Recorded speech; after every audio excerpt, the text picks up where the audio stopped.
हाय, myself Himanshu Agarwal.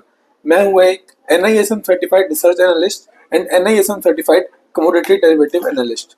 इस video में हम डिस्कस करेंगे रिस्क मैनेजमेंट एंड एक्सपेक्टेशन से रिलेटेड चीज़ें जो हमारी गोल्ड एंड सिल्वर की ट्रेडिंग जर्नी में बहुत ज़्यादा हेल्प करेगी। अगर आप डायरेक्ट ये वीडियो में आए हैं तो मैं आपको सजेस्ट करूंगा कि आप स्टार्टिंग के वीडियोस देखें एंड ये सीरीज जो है वो पूरी स्टार्ट टू एंड देखें, जिससे आपको कंप्लीट बेनिफिट मिल पाएगा। तो रिस्क मैनेजमेंट एंड एक्सपेक्टेशन इसलिए ज़रूरी होता है क्योंकि कहीं ना कहीं जो ट्रेडिंग एंड चाहे वो कमोडिटी में हो चाहे इक्विटी में हो, उसका जो फर्स्ट रूल है वो यही है कि ऑलवेज प्रोटेक्ट योर कैपिटल। तो कैपिटल प्रोटेक्शन के लिए रिस्क मैनेजमेंट बहुत ज़्यादा इंपॉर्टेंट है एंड एक्सपेक्टेशन सेट करना इसलिए ज़रूरी है ताकि हमें पता रहे कि हम कितना रिस्क रिवॉर्ड रेशियो ले रहे हैं, क्या हमारा रिस्क है एंड क्या हमें रिवॉर्ड मिल सकता है। उससे पहले हम स्टार्ट करेंगे, उससे पहले मैं आपको बता दूं कि ट्रेडिंग साइकोलॉजी हमें क्या रखनी चाहिए, मतलब हमें क्या क्या चीज़ें हैं जो ट्रेड में यूज़ करनी चाहिए। तो उसका हमारी एक फिलोसॉफी है, तो उसमें 3 चीज़ें हैं। मैं उसमें आपको फर्स्ट चीज़ पहले बताता हूँ। पहली है बैलेंस अप्रोच, यानी कि हमें सिर्फ एक चीज़ में रिलाई नहीं करना है, यानी कि सिर्फ टेक्निकल्स में या सिर्फ न्यूज़ को सुन के या फिर सिर्फ सेंटिमेंट्स के बेसिस पे हमें सारी चीज़ों का कॉम्बिनेशन यूज़ करना है हमारी ट्रेडिंग जर्नी के लिए। यानी कोई भी ट्रेड लेने के पहले हमें पता होना चाहिए क्या न्यूज़ एंड फैक्टर्स है जो उनको अफेक्ट कर रहे हैं, क्या चार्ट्स पैटर्न हमें इंडिकेट कर रहे हैं एंड क्या सेंटिमेंट्स हमें बता रहे हैं, global sentiments as well as local sentiments. उसके बाद हम बात करेंगे रिस्क मैनेजमेंट की। तो रिस्क मैनेजमेंट बहुत ज़्यादा इंपॉर्टेंट है, जैसा कि मैंने आपको बताया। इसकी हम इसके आगे वाले पार्ट में बात करेंगे। Discipline and patience. तो डिसिप्लिन एंड पेशेंस बहुत ही ज़्यादा इंपॉर्टेंट है, क्योंकि होता क्या है, अगर आपकी ट्रेडिंग कॉल अपन को लेनी है, मान लो अपन को एक ट्रेड लेना है, ट्रेड पोजीशन लेनी है, एक पोजीशन बाय करनी है, यानी सिल्वर का है, एक पोजीशन बनानी है सिल्वर पे। होता क्या है, अगर आपने टाइम से पहले पोजीशन बना ली या फिर टाइम से बाद में एग्जिट करा, मतलब जब हमारी पोजीशन, हमारा एनालिसिस जब बोल रहा है उसके हिसाब से अगर अपने ट्रेड लिया या बेचा नहीं, तो हमें एक बहुत बड़ा लॉस फेस करना पड़ सकता है, क्योंकि ये सारी चीज़ें जो है बहुत ज़्यादा वॉलेटाइल होती है। कमोडिटी मार्केट भी होते हैं, इक्विटी मार्केट्स भी होते हैं। तो हमें अपनी पोजीशंस पहले से डिसाइडेड रखनी चाहिए, अपने टारगेट्स पहले से डिसाइडेड रखने चाहिए एंड टाइम टू टाइम हमें उसको अपडेट करना पड़ेगा विद द न्यूज़ एंड जो भी टेक्निकल्स हमें बता रहे हैं उसके साथ। तो इसलिए हमें डिसिप्लिन एंड पेशेंस बनाए रखना है एंड कॉन्स्टेंटली इन चीज़ों को ट्रैक करना है, ठीक है। तो सबसे पहले मैं आपको ये बता दूं कि सिल्वर हमारे लिए मोस्ट इम्पॉर्टेंट है, क्योंकि इस वीडियो में हम सिर्फ, इस चैनल में हम सिर्फ गोल्ड एंड सिल्वर की डिस्कशन करते हैं। तो उसमें जो मैंने पिछले 2 सालों की अपनी जर्नी में सीखा है वो ये है कि सिल्वर हमेशा बहुत ज़्यादा अच्छी अपॉर्चुनिटीज देती है in comparison to gold, trading से रिलेटेड पर्पज में। एंड गोल्ड जो है वो इन्वेस्टमेंट पर्पज से बहुत ज़्यादा अच्छा होता है।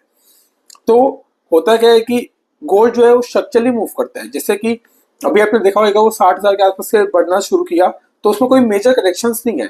वो 60,000 से धीरे धीरे धीरे बढ़ के वो 1 लाख का उसने मार्क टच कर दिया। एकदम माइनर करेक्शंस है, मेजर करेक्शंस नहीं है।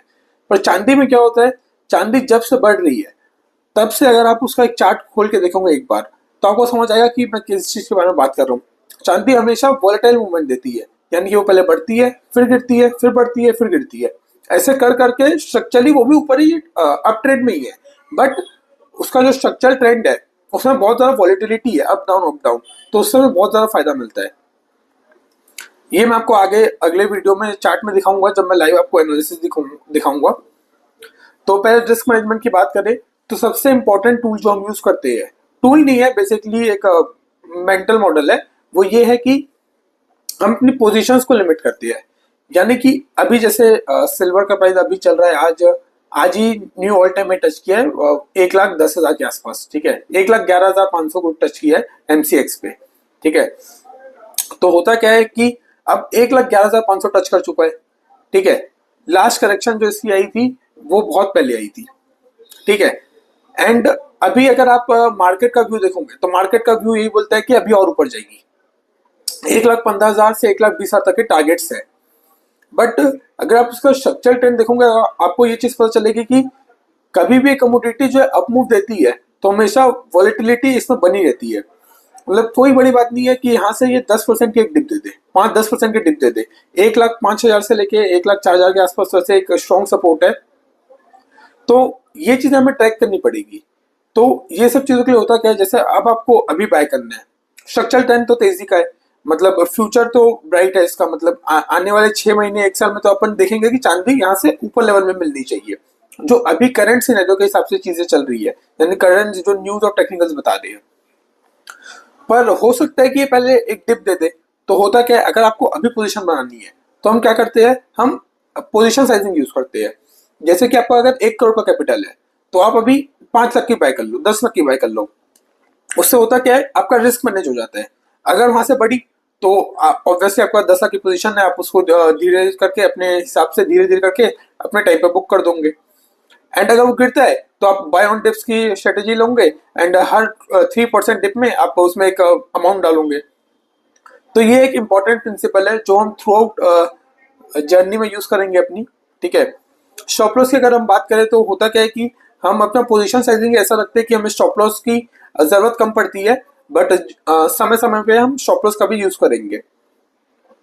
एंट्री प्राइस बहुत इंपॉर्टेंट होता है, जैसा कि मैंने अभी आपको बताया कि ऑल्दो सिल्वर का भी और गोल्ड का भी ऐसे तो स्ट्रक्चरल ट्रेंड ऊपर ही है। इसका मतलब ये तो नहीं है कि हम 1,10,000 या 1,12,000 में चांदी लेके बैठ जाए, या फिर हम 1,01,000 के रेट पे गोल्ड लेके बैठ जाए। होता क्या है कि प्राइजेस जो है, जो हम बाय करते हैं जिस प्राइस में, वो बहुत बड़ा इम्पैक्ट डालता है कि हम कितना प्रॉफिट कमाते हैं। अगर आप 1,01,000 के रेट पे गोल्ड लोगे तो कहीं ना कहीं आपके प्रॉफिट के चांसेस कम हो जाते हैं। 1,12,000 में अगर आप चांदी लोगे तो हो सकता है कि वहां से एक रिवर्सल भी आ जाए, या फिर 1,15,000 में जाके रुक जाए, कुछ भी हो सकता है बेसिकली। तो हायर प्राइस में अगर आप बाय पोजीशन ले रहे हो तो हमेशा पोजीशन साइजिंग का ध्यान रखें। उसके बाद एक और इम्पोर्टेंट चीज ये है, ओवर ट्रेडिंग हमें बिल्कुल नहीं करनी है। जब हमारा सिस्टम बोलेगा, जब हमारा एनालिसिस बोलेगा कि हमें बाय करना है, तभी हम बाय करेंगे। क्योंकि मैंने आपको पहले बताया, डिसिप्लिन और पेशेंस बहुत इंपॉर्टेंट है। कई बार हमें ट्रेड्स नहीं मिलते हैं तो हमें, जैसे सिल्वर पिछले 1 महीने या 2 महीने से कंसोलिडेशन में था, घूमे जा रहा था एक ही तरफ में 3-4% के मूव पे। तो उस समय क्या होता है, हमें कोई अच्छा मतलब एक बड़ा मूव नहीं मिलता है, तो हमें ऑन द साइडलाइन रहना है, मार्केट को वॉच करते रहना है। जब हमारी पोजीशन मिलेगी, जब हमारा एनालिसिस बोलेगा बाय, तभी हम बाय करेंगे। एंड इसमें एक चीज है सॉरी, जो इस ट्रेडिंग में होती है कि जो भी आप अपना कैपिटल यूज कर रहे हैं, ध्यान रखें कि वो आपकी कोई बेसिक नीड के लिए तो यूज नहीं हो रहा है। मतलब वो कैपिटल जो है वो आपका प्योर ट्रेडिंग पर्पज से होना चाहिए। उस पे आप सॉरी, मतलब आपकी नीड्स जो है वो उस पर डिपेंडेंट नहीं होनी चाहिए। क्योंकि कई बार होता है कि आपको कैपिटल लॉस तो नहीं होगा पर ब्लॉक हो सकता है। जैसे कि आपने एक पोजीशन ले ली सिल्वर पे 1,10,000 पे, तो हो सकता है कि सिल्वर अगले 2 महीने तक वही कंसोलिडेट करे, तो होता क्या है, आपका कैपिटल ब्लॉक हो जाएगा। तो ये चीज आपको ध्यान रखने की, अपना कैपिटल आप वो ही यूज करें जो आपका फ्री कैपिटल है, जो आप प्योर ट्रेडिंग पर्पज के लिए यूज कर सकते हैं। इसके बाद हम बात करें तो एक्सपेक्टेशंस बहुत ज्यादा इंपॉर्टेंट है। यहाँ पे कोई डेली गेन या फिर क्विक मनी वाली बातें नहीं होंगी। हम कोई भी इंटरडे ट्रेड्स को नहीं लेंगे। मैं बिल्कुल बिलीव नहीं करता कि हमें इंटरडे करना चाहिए। एंड सेबी का डेटा भी बताता है कि कैसे एफएनओ में मोस्ट ऑफ द इन्वेस्टर्स या फिर ट्रेडर्स जो है वो अपना पैसा लूज करते हैं। तो मैं सजेस्ट करता हूँ कि आपको जो भी ट्रेड्स लेने हैं वो कैश में लेने हैं, cash in the sense delivery basis में, मतलब थ्रू ईटीएफ या फिर जो भी म्यूचुअल फंड वगैरह, ईटीएफ यूज करना चाहिए वैसे तो फुल डिलीवरी लेके आप अपनी पोजीशंस कैरी करें। रही बात इसमें होता ये है कि आप कितने भी अच्छा एनालिसिस करें, लॉस के चांसेस हमेशा रहते हैं, तो वो आपको अपनी एक्सपेक्टेशंस के साथ रखना है। इसमें कोई भी क्विक वेल्थ नहीं है, मतलब कि ऐसा नहीं है कि आप रातों रात अमीर हो जाएंगे। एक स्ट्रक्चरल वे है, एक मतलब आप ये मान लीजिए एक एडिशनल तरीका है, एक साइड हसल टाइप का, कि आप यहाँ पे भी अपना इनकम को ग्रो कर सकते हैं व्हेन द टाइम अराइजेस। जब आपको अपॉर्चुनिटी मिलेगी तो अपना एक अच्छा कैपिटल लगा के आप एक अच्छा रिटर्न कमा सकते हैं। मैं कोई भी इसमें मिसलीडिंग इन्फॉर्मेशन नहीं देने वाला हूँ, जैसे कि कंसिस्टेंट प्रॉफिट्स या फिर डेली प्रॉफिट्स या फिर कोई सीक्रेट स्ट्रेटेजी, ऐसा कुछ भी नहीं होता है। अगर आपको ऐसा कोई बता रहा है तो ऑब्वियसली वो फेक है। डेली गेन या डेली प्रॉफिट किसी का नहीं होता है। हमेशा अपने रिस्क को मैनेज करते हुए चलते हैं, एंड हम कोशिश करते हैं कि हम जो ओवरऑल जो हमारा पीएल है वो प्रॉफिट में आए। एंड अब जैसा कि मैंने आपको बताया, शॉर्ट टर्म स्पेकुलेटिव पोजीशन बिल्कुल नहीं लेते हैं, इंट्राडे वगैरह से बिल्कुल मैं प्रमोट नहीं करता हूँ। तो रिस्क हमारा वैसे मिनिमाइज रहता है क्योंकि हम फुल कैश डिलीवरी पोजीशन लेते हैं। तो अगर मार्केट कभी हमारे अगेंस्ट भी आता है तो हम अपनी पोजीशन को होल्ड कर सकते हैं। ये बहुत इंपॉर्टेंट था, ये स्लाइड। तो आज की वीडियो हमारी इसी दो चीज के ऊपर थी, रिस्क मैनेजमेंट और एक्सपेक्टेशंस।